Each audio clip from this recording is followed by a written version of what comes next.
بیمار زندگی ہے دوا مانگ رہی ہے، بیمار زندگی ہے دوا مانگ رہی ہے، بیمار زندگی ہے دوا مانگ رہی ہے، یہ روح مدینے کی ہوا مانگ رہی ہے، یہ روح مدینے کی ہوا مانگ رہی ہے۔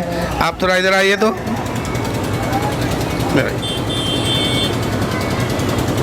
یہ تھوڑا سا جو ہے اس کو ادھر گھما دیجیے، تھوڑا سا بس بس، کہ بیمار زندگی ہے دوا مانگ رہی ہے، یہ روح مدینے کی ہوا مانگ رہی ہے۔ جسم اگر بیمار ہو جائے تو آپ کو دوائی کھانا ہے، دوائی کھانی ہے، کھانا ہی پڑے گا۔ اور روح بیمار ہو جائے تو جسم کی بیماری وہ الگ ہے، روح کی بیماری الگ ہے۔ جسم کی بیماری دوائی کھوج رہی ہے، لیکن روح کی جو بیماری ہے وہ ایمان اور عمل کھوج رہا ہے کہ ایمان تازہ کرو، ایمان مکمل کرو۔ اس دل کی جو غذا ہے، اس روح کی جو غذا ہے، اللہ کی یاد ہے، ایمان پختہ اللہ پر رکھو، اللہ کے رسول سے سچی محبت کرو۔ اگر جسم بیمار ہو جائے تو دوائی کھا لو، روح اگر بیمار ہو جائے تو مدینے والے کو کثرت سے یاد کرو، اللہ کی وحدہ، اللہ کی حمد ثنا اور پاکی بیان کرو۔ شاعر کہتے ہیں کہ بیمار زندگی ہے دوا مانگ رہی ہے، یہ روح مدینے کی ہوا مانگ رہی ہے، ممکن نہیں نصیب ہمارا شکست ہو، ممکن نہیں نصیب ہمارا شکست ہو، ماں میرے لیے گھر میں دعا مانگ رہی ہے، ماں میرے لیے گھر میں دعا مانگ رہی ہے۔ اللہ تعالیٰ ہر ماں کی زندگی میں سلامتی عطا فرمائے، جس کی ماں حیات سے ہے اللہ ان کو ہر بلا سے محفوظ رکھے، اور جن کی ماں چلی گئی ہے اللہ ان کی بخشش فرمائے، کہیے آمین۔ ماں ایک ایسی ہستی ہے، ماں ایک ایسی ذات ہے یہ کہ اس کے بچے کی، اس کے بچوں کی جنت اس کے قدم کے نیچے اللہ نے رکھا ہے۔ تھوڑا سا اس کا آواز اور کھلوائیے۔ ماں ایک ایسی ہستی ہے جس کے قدم کے نیچے جنت ہے، اور ماں ہی گھر کی رونق ہے، ماں ہی گھر کی زینت ہے۔ جس کی ماں اگر ناراض ہو جائے اور حیات سے ہے تو جائیے اپنے ماں کا قدم چومیے اور اپنی ماں کو منائیے۔ اگر ماں راضی ہو گئی اللہ بھی راضی ہوگا، رسول پاک بھی خوش ہوں گے۔ حضرت انس رضی اللہ تعالیٰ عنہ ایک صحابی رسول ہے، حضور کی بارگاہ میں عرض کرتے ہیں یا رسول اللہ، یا حبیب اللہ، ہم کیسے پتا کریں کہ ہم کیسے پتا کریں کہ میرا خدا مجھ سے راضی ہے کہ ناراض ہے؟ اس کا جواب میرے آقا صلی اللہ علیہ وسلم نے بڑا پیارا ارشاد فرمایا، بہت محبت والی جملہ کو ارشاد فرمایا۔ میرے آقا فرماتے ہیں اے صحابی سنو، جسے پتا کرنا ہے کہ اللہ راضی ہے کہ ناراض ہے، اللہ راضی ہے کہ ناراض ہے، وہ جائے اپنے گھر میں اور اپنی ماں کو دیکھے، اپنے باپ کو دیکھے۔ اگر ماں باپ راضی ہے تو اللہ بھی راضی ہے، اور ماں باپ ناراض ہے تو خدا بھی ناراض ہے۔ ماں باپ کی رضا خدا کی رضا ہے، اور خدا کی ناراضگی اگر ماں باپ کو ناراض کرتے ہیں تو خدا بھی ناراض ہوگا، رسول پاک بھی ناراض ہوں گے۔ تو ماں باپ کی رضا میں خدا کی رضا ہے۔ اس لیے اگر خدا کو راضی کرنا ہے تو پہلے اپنی ماں کو راضی کیجئے, اپنے باپ کو راضی کیجئے. یہ دو شے اگر راضی ہو جائیں گے اللہ بھی راضی ہو جائے گا, رسول پاک بھی راضی ہو جائیں گے. کہ ماں میرے لیے گھر میں دعا مانگ رہی ہے, بچپن سے لے کے 55 تک جس آنکھ میں یہ خواہش ہوتی ہے کہ ہم اپنے بچوں کو دنیا دکھائیں گے, بچپن سے لے کے 55 تک جس کی یہ خواہش ہوتی ہے کہ ہم اپنی نظروں سے اپنے بچوں کو دنیا دکھائیں, یہی ماں باپ بڑھاپے میں پریشانی میں مبتلا ہوتے ہیں. لیکن نوجوان بیٹا اپنی ماں کا قدر نہیں کرتے ہیں, اپنے باپ کی اہمیت کو نہیں سمجھتے ہیں. اے میرے دوستو, جس ماں نے بچپن سے پالی ہے, جس باپ نے بچپن سے پرورش کی ہے, اگر یہ دو شے بڑھاپے میں پہنچے ہیں تو اللہ کے رسول فرماتے ہیں انہیں اف بھی مت کہو, انہیں چھڑکو مت, بلکہ خدا کہتا ہے ان کو اگر راضی کرنا ہے, اگر مجھے راضی کرنا ہے تو پہلے ان کو راضی کر کے آؤ, ان کو خوش کر کے آؤ. اے میرے دوستو, ایک بچہ پیدا ہوتا ہے, اس کی پرورش میں ایک ماں کو کتنی محنت کرنی پڑتی ہے, کتنی مشقت کرنی پڑتی ہے, کتنی پریشانی اٹھانی پڑتی ہے. ہر پریشانی اور دکھ تکلیف کو برداشت کر کے ایک بچے کی وہ پرورش کرتی ہے. وہ بچہ جب جوان ہوتا ہے, ماں کی آنکھ میں یہ تمنا ہوتی ہے, ماں کا یہ آرزو ہوتا ہے, ماں کے دل میں یہ خیال اٹھتا ہے یہ بیٹا میرا بڑا ہو گیا ہے, جوانی کے دہلیز پر قدم رکھا ہے, اب یہ بیٹا میرا سہارا بنے گا, یہ بیٹا میرا سہارا بنے گا, مجھے زندگی گزارنے میں آسانی ہوگی. لیکن میرے دوستو, آج ماحول کیا ہو گیا ہے کہ بچپن سے لے کے 55 تک جس ماں نے اپنی آنکھوں سے بچوں کو دنیا دکھاتی ہے, یہی ماں بڑھاپے میں پہنچنے کے بعد چشمے کا شیشہ اور کانچ بدلنے کے لیے ترس جاتی ہے. لیکن میرے دوستو, جس کی ماں ناراض ہے اس کی جنت ہاتھ سے جا رہی ہے. اگر جنت میں جانا ہے, اللہ کو راضی کرنا ہے, رسول پاک کو خوش کرنا ہے, پہلے اپنی ماں کو راضی کرو, پہلے اپنے باپ کو راضی کرو. یہ دو شے اگر راضی ہو جائیں گے پھر اللہ بھی راضی ہوگا, رسول پاک بھی خوش ہوں گے اور بڑی آسانی کے ساتھ جنت مل جائے گی. میرے دوستو, ہمیشہ اپنے گھر میں اپنی ماں باپ کو راضی کیجئے. اور ایک جملہ میں آگے بڑھ کے دیتا ہوں, اگر اپنا بڑھاپا خراب نہیں کرنا ہے تو اس دنیا میں جیتے جی اپنی ماں اور باپ کا قدر کرو.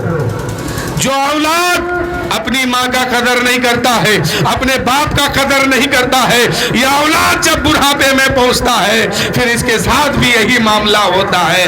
اس لیے میرے دوستو, ایک میرے آقا نے فرمایا کہ آج اگر تم کسی بوڑھا یا بڑھیا کی عزت کرتے ہو, قدر کرتے ہو, ان کی دیکھ بھال کرتے ہو, تم جب بڑھاپے میں پہنچو گے اللہ تعالیٰ تیرے لیے بھی کوئی جوان کو اللہ تعالیٰ تیرے لیے بھی کوئی جوان کو پیدا کرے گا اور تیرے بڑھاپے میں خدمت میں لگا دے گا. اس لیے اپنے بڑھاپے پہ ترس کھاؤ, اپنے بڑھاپے پر نظر ڈالو. آج تم جوان ہو, آج طاقت تمہارے پاس ہے, آج قوت تمہارے پاس ہے. اگر ماں باپ کو ناراض کر کے اس دنیا میں رہو گے تو بڑھاپا تیرے پاس بھی آنے والی ہے, بڑھاپے میں تم بھی پہنچنے والے ہو. یہی حال تیرا ہوگا جو حال آج تو نے ماں باپ کا کیا ہے. اس لیے کہ یہ دنیا ہے, جیسی کرنی ویسی بھرنی ہے. میرے دوستو, ہمیشہ اپنی ماں کی عزت کیجئے, اپنے باپ کا بھی عزت کیجئے. شاعر کہتے ہیں ممکن نہیں نصیب ہمارا شکست ہو, ماں میرے لیے گھر میں دعا مانگ رہی ہے, ماں میرے لیے گھر میں دعا مانگ رہی ہے. اے خالق کونین بڑی رات عطا کر, اے خالق کونین بڑی رات عطا کر. یہ فاطمہ رو رو کے دعا مانگ رہی ہے. وہ فاطمہ جو اللہ کی بارگاہ میں سر جھکاتے ہیں، رات ختم ہوتی ہے، سجدہ مکمل نہیں ہوتا ہے، اللہ کی بارگاہ میں عرض کرتی ہے اے مولا ایک ایسی رات تو بنا دے مولا کہ تیرے حبیب کی بیٹی دل کھول کر کے ایک سجدہ ادا کر لے۔ کہیے سبحان اللہ۔ آج ہم سب کو اپنے گھر میں اسی فاطمہ زہرا رضی اللہ تعالی عنہا کا سبق جو ہے اپنے گھر کی عورتوں کو دینے کی ضرورت ہے، اپنے گھر کی بچیوں کو دینے کی ضرورت ہے، اور امام حسین کا سبق اپنے نوجوانوں کو دینے کی ضرورت ہے۔ ایک کلام اور سنیے، اس کے بعد پھر جو ہے میں اپنی تقریر کروں گا۔ درود شریف پر ایک بار جھوم جھوم کر کے اللہم صلی علی سفیانہ حبیبنا مولانا محمد صلو علیہ السلام علیہ۔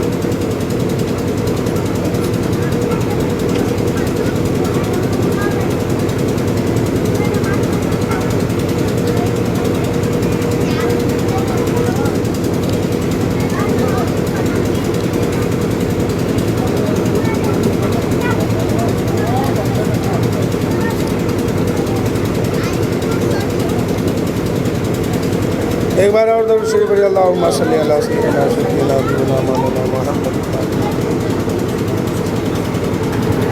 صلو علیہ السلام علیہ یا رسول اللہ۔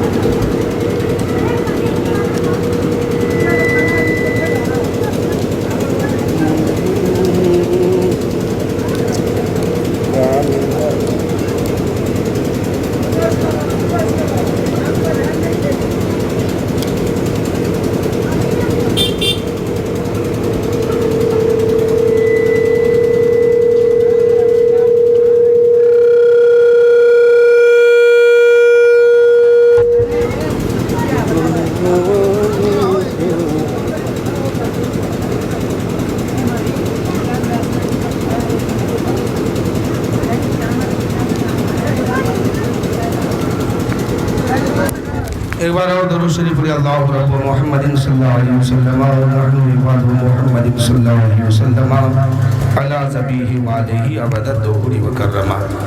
اس میں چند اشعار ہے، بہت قیمتی ہے۔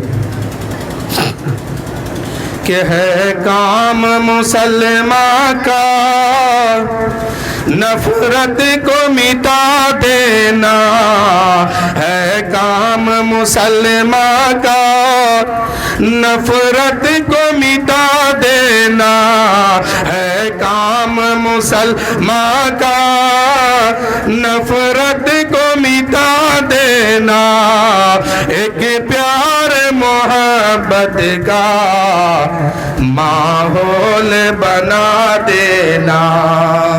ایک مسلمان بھائی بھائی ہے، ہر مومن بھائی بھائی ہے، اور مسلمان کا کام کیا ہے؟ نفرت کو مٹا دینا، حسد کو مٹا دینا، بغض کو مٹا دینا۔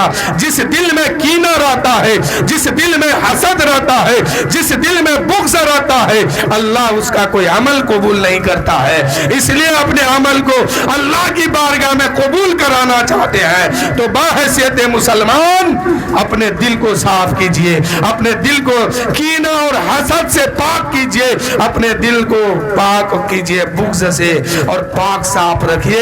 اس دل میں اللہ کی محبت کو بسائیے، رسول کی محبت کو بسائیے، آل نبی کی محبت کو بسائیے، اولیاء و صالحین کی محبت کو بسائیے، اپنی ماں کی محبت بسائیے، اپنے باپ کی محبت بسائیے، اپنے بھائیوں کی محبت بسائیے۔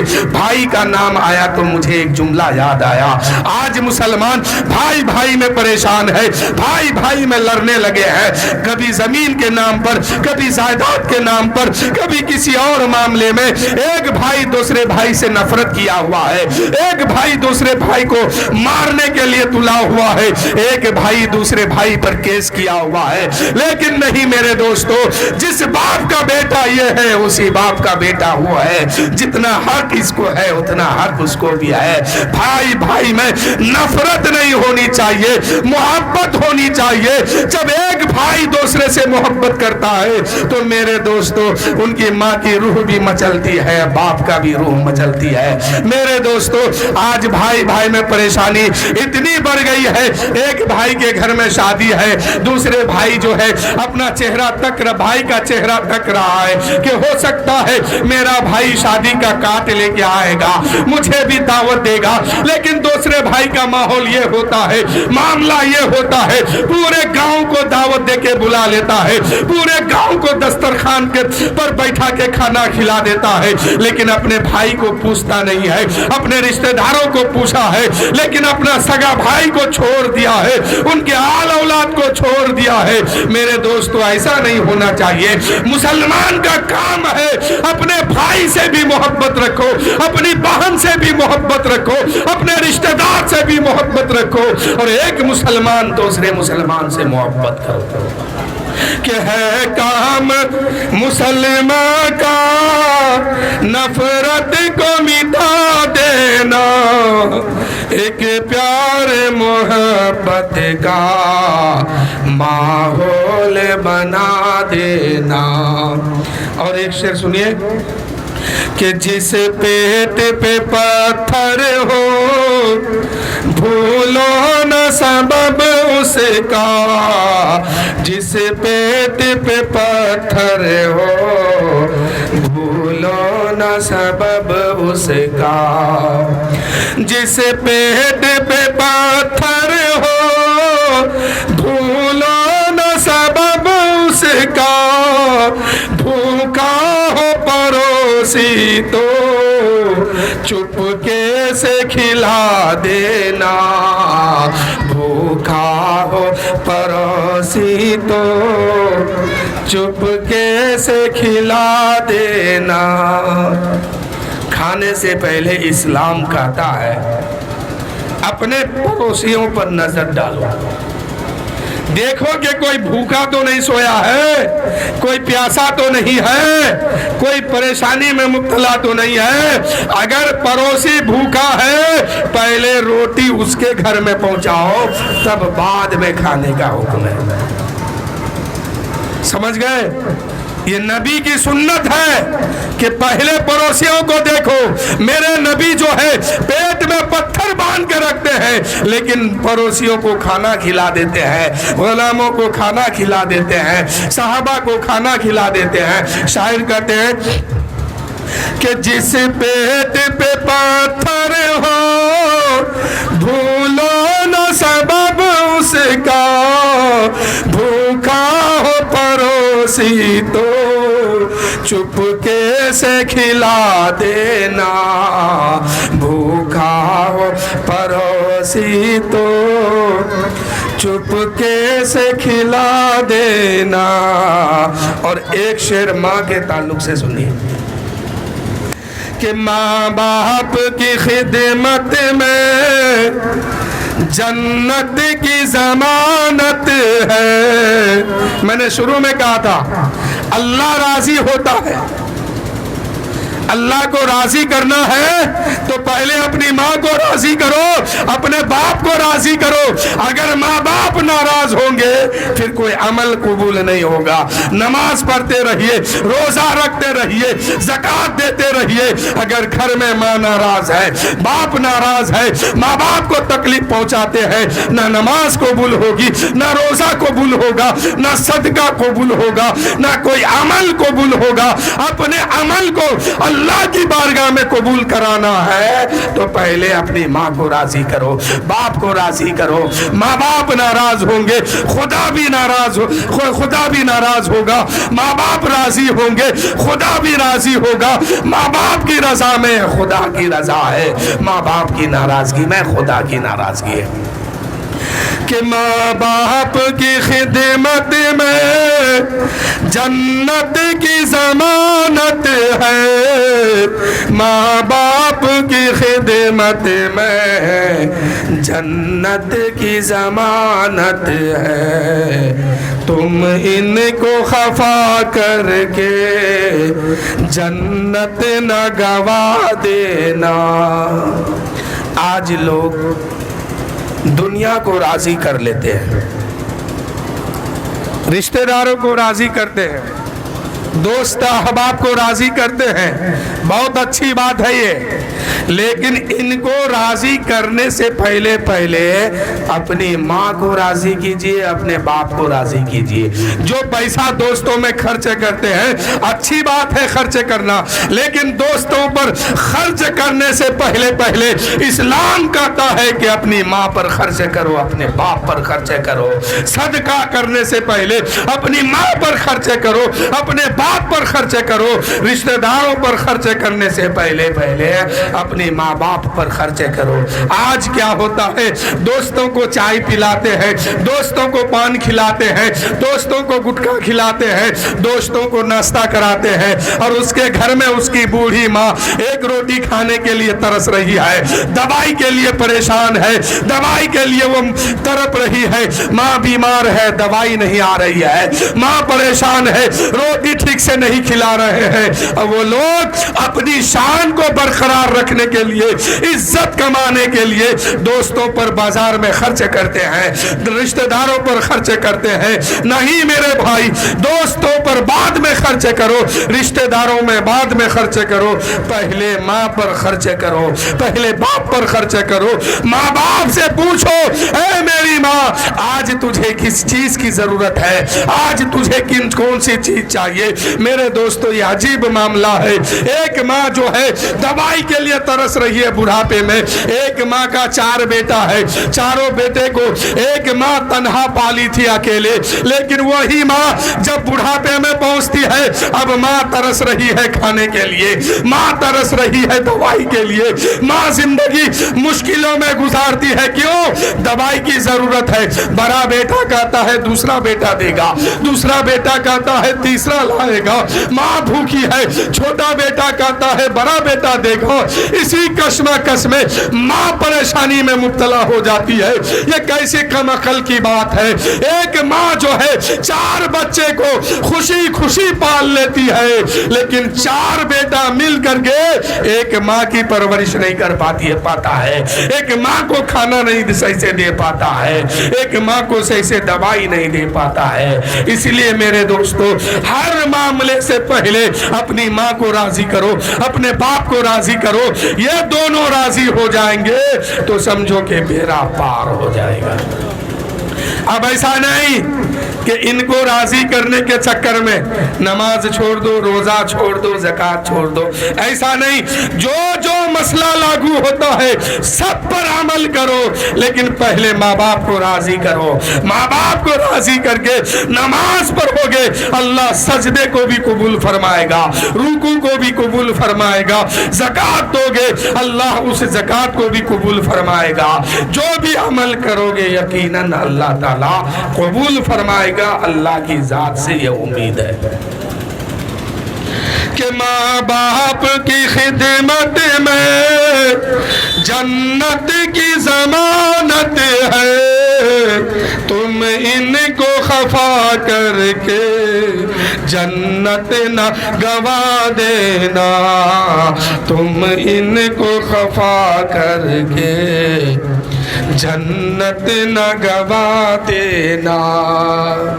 اور اپنے بچوں کو تعلیم دو، دین سکھاؤ، اسلام سکھاؤ، اس کے بعد دنیاوی بھی تعلیم دو۔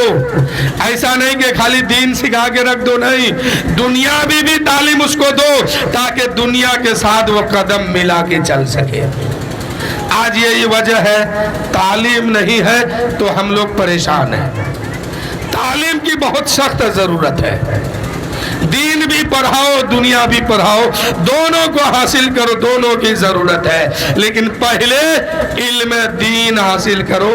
علم دین جب حاصل کر لیں گے، پھر جب دنیا کا علم حاصل کریں گے، وہ بچہ آسانی کے ساتھ اپنی زندگی گزاریں گے۔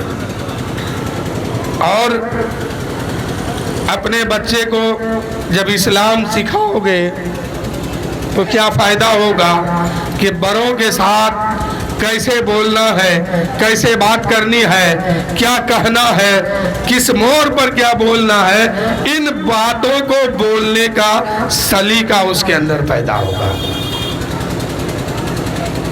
شاعر کہتے ہیں کہ انگریزی پڑھانا تم بچوں کو مگر پہلے، انگریزی پڑھانا تم بچوں کو مگر پہلے، قرآن کے نغموں سے دل ان کا سجا دینا، قرآن کے نغموں سے دل ان کا سجا دینا۔ اللہ تعالیٰ کی بارگاہ میں دعا ہے کہ مولا اس محفل کو اپنی بارگاہ میں قبول فرما اور اسی محفل کو نجات کا ذریعہ بنا۔ اللہ کے رسول صلی اللہ علیہ وآلہ وسلم ارشاد فرماتے ہیں النکاح من سنتی فمن رغب عن سنتی فلیس منی۔ یہ جو محفل پاک سجائے ہیں ہمارے عدالت صاحب بالخصوص شادی کے تعلق سے سب کو یہاں پر جمع کیے ہیں اور اپنے نبی کا تذکرہ کر رہے ہیں، اپنے خدا کا ذکر کر رہے ہیں، تو یہ جو موقع ملا ہے شادی کے تعلق سے ہے، عدالت صاحب کی بچی کی شادی ہے۔ اللہ تعالیٰ اس شادی میں بے پناہ برکت عطا فرمائے اور ان کے نسل کو تا قیامت تک ایمان کے ساتھ جاری رکھے۔ شادی کرنا سنت ہے، اس سنت پر عمل کیسے ہوگا؟ جب ہم نبی کی حدیث کو دیکھیں گے کہ اس کے بارے میں میرے نبی نے کیا حکم دیا ہے۔ آج ہم لوگ کیا کرتے ہیں؟ اپنے گھر میں پورے دن میں پوری دنیا کی بات کر لیتے ہیں، لیکن اپنے گھر میں کیا نہیں کرتے ہیں؟ دین کی بات نہیں کرتے ہیں، شریعت کی بات نہیں کرتے ہیں، اسلام کی بات نہیں کرتے ہیں، اسلام کا قانون کیا ہے یہ ہم نہیں کرتے ہیں۔ لیکن میرے دوستو ہونا یہ چاہیے تھا کہ 24 گھنٹہ میں ایک وقت ایسا نکالیے کہ اس وقت آپ کے گھر کے ہر لوگ جمع ہو، عورت مرد بوڑھا بچہ سب، اور ایسے عالم میں اپنے نبی کی سیرت کو بتائیے، اپنے نبی کی سنت کو بتائیے، اسلام کے قانون کو بتائیے، اسلام کا طریقہ سمجھائیے، اسلام کی بات بتائیے، شریعت کی بات بتائیے۔ پھر ہوگا کیا؟ جب اس بات کو روزانہ اپنے گھر میں کریں گے اور آپ کے بچے کی شادی ہوگی، آپ کے گھر میں شادی کا معاملہ آئے گا تو کوئی سنت سے ہٹ کر کے کام نہیں کرے گا، کوئی ناچے گا نہیں، کوئی کودے گا نہیں۔ سب کے ذہن میں یہی بات ہوگی کہ ہم اپنے بچوں کی شادی کرتے ہیں کہ ایسا نہ ہو کہ اللہ ناراض ہو جائے، رسول ناراض ہو جائے، اس لیے ایسا کام ہم کو اپنے شادیوں میں نہیں کرنی ہے۔ ہمیں کام کرنا ہے تو وہی کام کرنا ہے جو اللہ کو پسند ہو، رسول کو پسند ہو، اسلام کو پسند ہو، وہی کام کو ہم انجام دیں گے۔ یہ ہوگا کیسے؟ جب ہم ہر دن کچھ وقت نکال کر اپنے گھر میں اپنے بچوں کو، اپنے عورتوں کو، اپنے گھر والوں کو جمع کر کے نبی کی سنت سکھائیں گے، اللہ کی فرما برداری سکھائیں گے، اللہ کی باتیں بتائیں گے، رسول کی باتیں بتائیں گے، اسلام کی باتیں بتائیں گے۔ اے میرے گھر والوں، تمہیں نماز پڑھنی ہے، حد بلوغیت سے لے کر کے موت کی آخری سانس تک تمہیں نماز پڑھنی ہے، لیکن اس سے پہلے وضو فرض ہوتا ہے، وضو سے پہلے غسل فرض ہوتا ہے۔ اب تمہیں کیا کرنی ہے کہ نماز پڑھنے سے پہلے غسل پر دھیان دینا ہے کہ تم پاک ہو کہ ناپاک ہو۔ اگر پاک ہو تو ٹھیک ہے، وضو کرو۔ اب وضو ہو گیا تو اب نماز میں کھڑے ہو جاؤ۔ اگر وضو نہیں ہے، وضو پر دھیان دو، وضو سے پہلے پاک ہو کہ ناپاک ہو۔ اس پر دھیان دو. اگر ناپاک ہو تو غسل میں ان باتوں کو کرنا ضروری ہے جس کو اسلام فرض قرار دیا ہے, یعنی کلا کرنا, ناک میں پانی چڑھانا اور پورے بدن میں پانی چڑھانا. یہ غسل میں 3 باتیں فرض ہے. ان کو ذرا تفصیل سے سنیے. ہر آدمی کی یہ ضرورت ہے, چاہے وہ لڑکا ہو, چاہے وہ لڑکی ہو, چاہے وہ مرد ہو, چاہے وہ بوڑھا ہو, چاہے وہ بڑھیا ہو, سب کو اس بات کی ضرورت ہے. اس لیے کہ انسان ہے, کبھی پاک رہتے ہیں, کبھی ناپاک رہتے ہیں. اب جب ناپاک ہو گئے, نماز پڑھنا ہے, پہلے پاکی حاصل کرو. وضو بنانا ہے, پہلے پاکی حاصل کرو. قرآن کی تلاوت کرنی ہے, پہلے پاکی حاصل کرو. اب پاکی کیسے حاصل کریں گے؟ غسل کرنے جائیں گے, جس کو ہم لوگ عام طور پر کہتے ہیں نہانا, اس کو غسل کہتے ہیں. اب غسل کرنے جائیے تو پہلے کیا کرنی ہے؟ کس کام کو انجام دینا ہے؟ سر پہ پانی بانا, پورے بدن میں پانی بانا, یہی ہے. ایسا کریں گے تو پوری زندگی میں کبھی پاکی حاصل نہیں ہوگا. اگر ایک انسان, چاہے کوئی عورت ہو یا مرد ہو, کوئی بھی ہو, اگر ناپاک ہو گئے, غسل خانہ میں گئے, پانی لے کے سر پہ ڈالے, صابن لگائے, کیا وہ پاک ہوگا؟ پوری زندگی نہاتے رہے گا, پاک نہیں ہوگا. کیسے پاک ہوگا؟ سب سے پہلے اسے کلا کرنا ہوگا. پہلے, اس سے پہلے اور بھی کچھ بات ہے. ناپاک والے کپڑے کو بدل دیجئے, ناپاکی کی جگہ کو دھلیے, وہ سب سنت اور مستحب میں آتا ہے. پہلے فرض پر ضروری ہے, اس کو سنت پر بھی عمل کیجئے, لیکن پہلے فرض کو یاد کیجئے, جس کے بغیر نہ آپ پاک ہو سکتے ہیں, نہ ہم پاک ہو سکتے ہیں, نہ ہم قرآن پڑھ سکتے ہیں, نہ آپ پڑھ سکتے ہیں. وہ کیا باتیں ہیں؟ پہلے کلا کیجئے, غرغرہ کیجئے. روزہ نہیں ہے تو غرغرہ کیجئے, حلق تک پانی پہنچائیے, اور روزہ ہے تو صرف کلا کیجئے. یہ ایک بات ہے.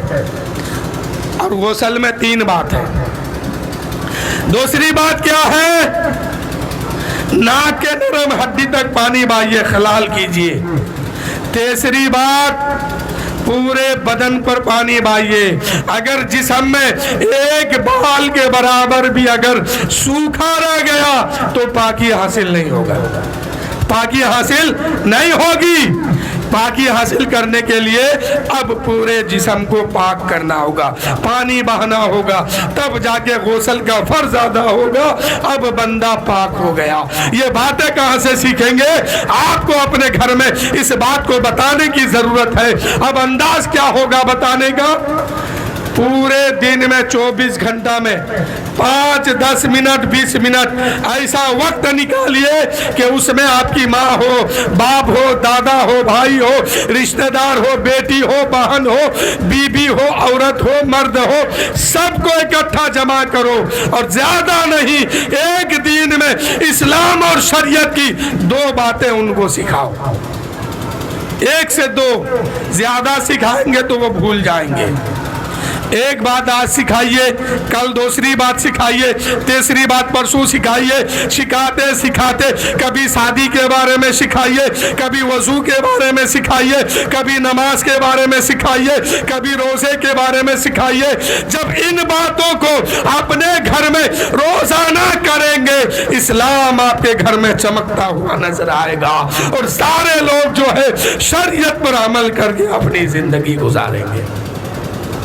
آج شادیوں میں, اکثر شادیوں میں دیکھا جاتا ہے کہ لوگ زیادہ تر کام جو ہے اسلام کے خلاف کرتے ہیں. وہ کیوں کرتے ہیں؟ وہ کمی آپ کی ہے. وہ کمی یہ ہے, آپ اپنے بچوں کو دین نہیں سکھاتے ہیں, آپ اپنے بچوں کو شریعت نہیں بتاتے ہیں, نبی کا قانون نہیں سکھاتے ہیں, نبی کی حدیث نہیں سناتے ہیں. اور جب سنائیں گے, جس گھر میں یہ ماحول ہوگا, اس گھر میں شادی کے موقع پر اسلام کے خلاف کوئی بھی کام نہیں ہوگا.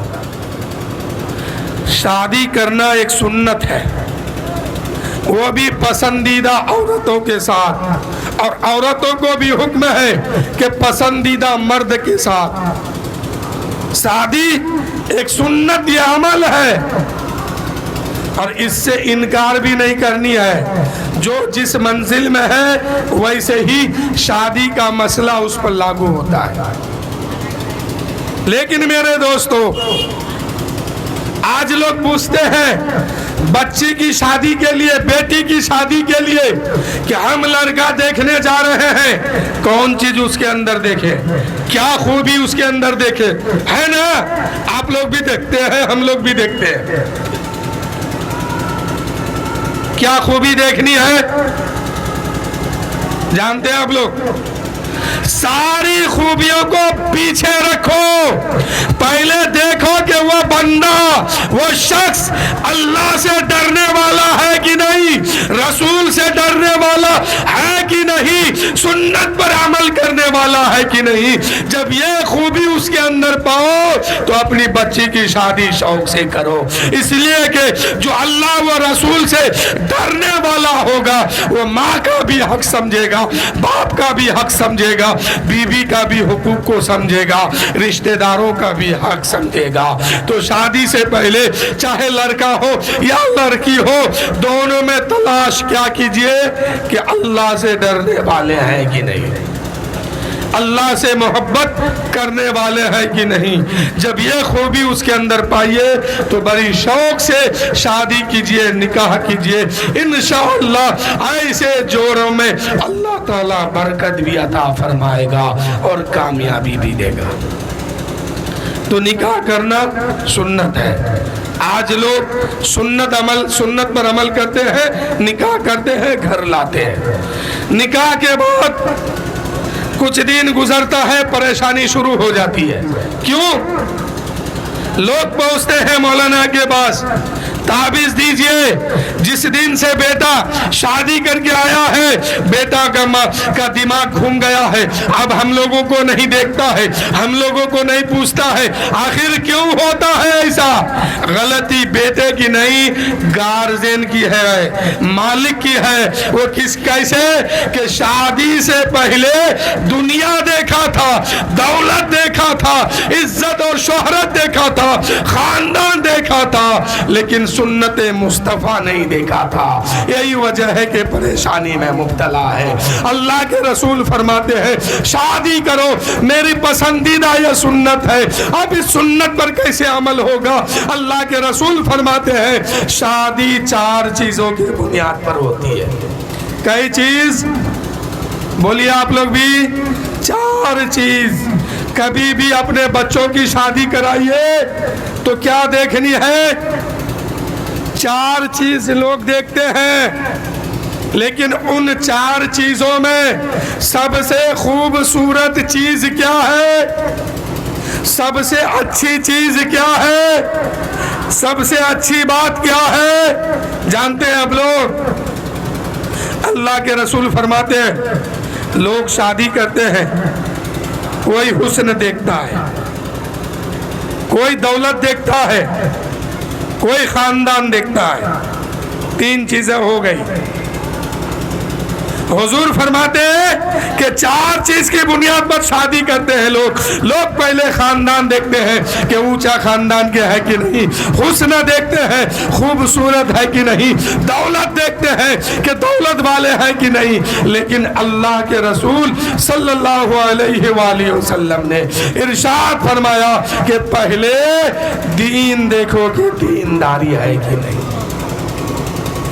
دینداری ہے کہ نہیں. پہلے کیا دیکھنے کا؟ دین ہے کہ نہیں، شریعت ہے کہ نہیں، اسلام پر چلنے والے ہیں کہ نہیں. یعنی میرے دوستو آپ دولت دیکھیے، اگر دولت کے ساتھ خاندان بھی دیکھیے، خاندان کے ساتھ حسن بھی دیکھیے، لیکن یہ 3 چیز ابھی کامیابی نہیں ہے. کامیابی تو تب ہے جب دینداری ہو، شریعت پر چلنے والے ہو، اسلام کے قانون پر چلنے والے ہو، نبی سے محبت کرنے والے ہو، اللہ سے ڈرنے والے ہو تب جا کے کامیابی ہے. کیا مطلب ہوا؟ خاندان اچھا ہے اگر دین نہیں ہے وہ خاندان بیکار ہے. عزت والے ہیں اگر دین نہیں ہے وہ عزت بیکار ہے.